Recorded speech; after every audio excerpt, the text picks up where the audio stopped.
The Big E Sports Show. Yeah, we got it going on, The fastest hour in sports entertainment. We don't just talk about the headlines. We bring you some of the most engaging and colorful guests each and every episode for your listening pleasure. Now, without further ado, here's your host, Elissa Walker-Campbell.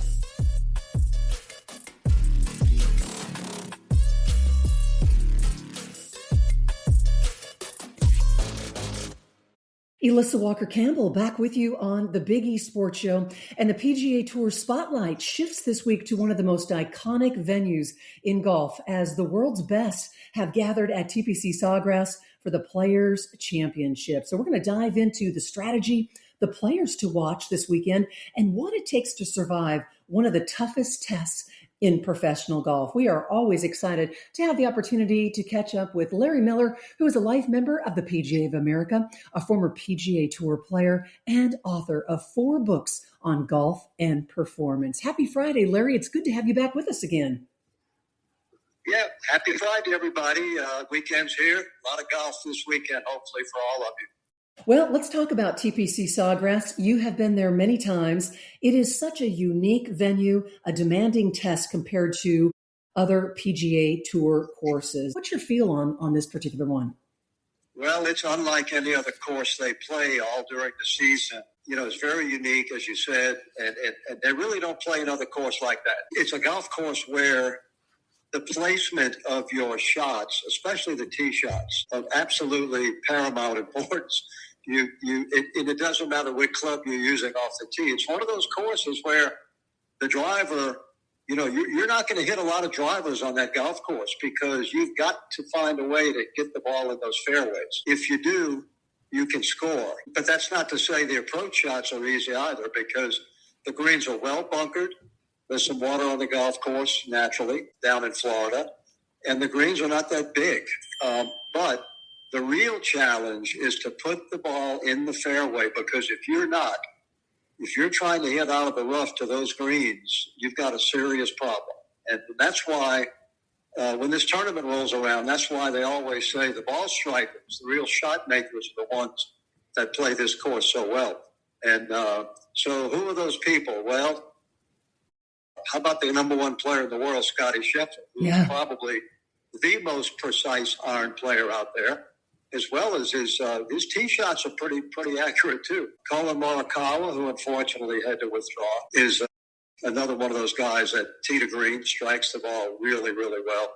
But it's a placement golf course above all others. And I don't care if you might have to hit a 4 or 5 iron off the tee to get it in the fairway. Whatever you have to do, that's what you have to do because if you miss it, you're in trouble. Yeah. Well, Pete Dye designed this course to challenge every part and every facet of a player's game. Where do you think, Larry, that the players tend to get exposed the most? I think the players who, if you take a look at the driving accuracy percentages, fairways hit, if you look at the stats on that, and if you go down to the bottom, there's the second half of that list, you're going to see the guys who are going to really struggle at Sawgrass. Because they're going to be in fairway bunkers, they're going to be in high rough with awkward stances and lies. That's another thing about this course. The contours of the golf course are such that if you're not on a flat part in the fairway, you got a really very awkward stance. And trying to hit to a small green that's well bunkered from something like that is a real challenge. It tends to disturb your balance when you swing, and so you got to find those flat spots. And Pete Dye is a master of illusion. From the tee box, he scares the heck out of you with the way that he designs a course. But if you look backwards at the hole, that was one thing that famously Ben Hogan did. He looked at a hole backwards. It looks totally different than it does from the tee box. And so if you look backwards, you can see some safe areas. And so the guys, a lot of these guys are going to do that. They're going to figure out where the flat spots are, where the safe areas are. Whatever club you need to get there, I don't care if it's a 6 iron or 4 wood or whatever, you try to find that spot, that little 15, 20-yard spot where you have a much easier approach shot. Yeah. Hey, we are so glad you're with us on this Friday. Our very special guest who joins us each and every week, that is former PGA pro, the great Larry Miller. We are breaking down TPC Sawgrass. We got to talk about Hole 17. Visually, it is so intimidating. Steven was out there and played in an AJGA tournament back in the day. He did birdie this particular hole. But from a player's perspective, Larry, what makes this island green so psychologically just challenging? Well, a lot of you out there may have played that golf course, and you were probably really surprised when you played it just recreationally without 10,000 people, without the wind blowing, without a tough pin position, from a tee that's not as far back as the back tee. And so you probably got up there and you wondered, what's the big deal about this? All it is a little red shot to a big wide green. And when you play it that way, it seems like the easiest hole in the world. All you have to do is just hit a little 3/4 or full wedge to the green. But, okay, now let's add a few things to that mix. Let's add 10 or 15,000 people screaming. Let's add some wind about 20 miles an hour. Let's put the pin on the back right or back left or front right or front left and put the tee back and put the pressure. And here's the biggest ingredient that I'm adding is the pressure of competition. And when you put all that together, this little benign, easy hole all of a sudden becomes a nightmare. And you can see it. You watch over the weekend how many balls go in the water. And the reason it happens is because players get a little greedy and they don't play for the center of the green. Playing smart golf, course management, when you get a hole like that, the center of the green is never bad. You're going to have a birdie putt if you hit to the center of the green. I don't care where the pin is. But these guys sometimes, they are so good and they hit the ball so well that they can't help themselves and they go after pins that they shouldn't, and they end up either a little long, a little short, little left, little right, and they're in the water. Next thing you know, you're making a double. So that's the thing about that hole. It's benign when you play it for fun, but when you're playing it for a lot of money, it's a nightmare. Yeah. Well, I was going to ask you, how does one manage the pressure on that particular tee shot? And you're talking about MOG, middle of the green, right? So 17 is more of, in your mind, do you think it's technical execution or is it mental composure or a little bit of both, right? I think it's course management. It's and listen, a lot of players feel pressure more than others. They might not show it, outwardly with their body language, but trust me, a lot of players when they get to that hole are really nervous, especially if they don't have a good round going. If a guy gets up there and he's 1 or 2 over, and all of a sudden, he's in danger of maybe missing the cut or something, that's added pressure. If you're 4 or 5 under and you come to that hole, you got a little margin, you got a little buffer zone, and you don't feel it as much. And so it depends on how you stand when you get to that hole. And being the second to last hole, when you get to the end of that tournament, that gets to be a lot of fun. Maybe not for the competitors, but for the people watching. Yeah. To watch the carnage that goes on. But I think that if you just get to that hole and focus on this middle of the green and get the yardage right, that takes a lot of pressure off. If you're trying to go for a pin that's in a tough spot, that puts more pressure on you. We are shining the spotlight on the Players' Championship, breaking it all down with former PGA pro, the great Larry Miller. And you mentioned it just a moment ago. One of the biggest storylines early at the Players' Championship, 2-time major champion Colin Morikawa withdrew after just 1 hole with a back injury. How stunning was this? And what was your immediate reaction when you saw that news? Well, it's very surprising and stunning, as you said, and it's also very disturbing because back trouble, that can be persistent. And listen, he said that this has happened before more than once, where his back seized up. You might make an awkward swing or something. A lot of times it'll happen from a real awkward stance where you have a real side hill or uphill stance and your balance is not the way it usually is, and you put a little strain on some part of your back. And Morikawa said he's had this several times before, and it's worrisome because it can be persistent.